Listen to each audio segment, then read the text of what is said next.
This is my third record and it's called Songs for Bleeding Hearts.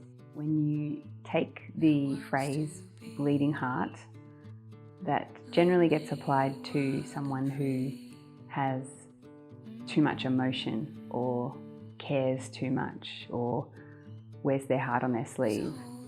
And I do resonate with that myself, and I think that in this day and age, a lot of people are afraid of their emotion and afraid of expressing it and afraid of really feeling it and afraid of what that means. But I think if we all get a little bit closer to tapping into that, we can evolve as human beings.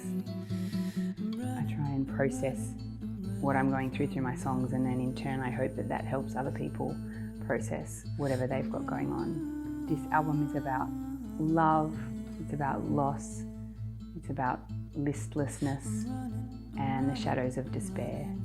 It's about losing yourself in lust, finding yourself in love, and losing yourself all over again in heartbreak. It's a record that's deeply personal, and it's one that I started out thinking was going to be quite quick and quite easy, and like any good love affair, it had its way with me and things took a lot of twists and turns along the way. Songs for Bleeding Hearts was primarily written on my little guitar, my ukulele, and that lent itself to a kind of more folky sound, but not just folk. It has a vast world of influences and atmospheres on it, which kind of, it segs from my sound that I would describe my previous albums as cinematic blues.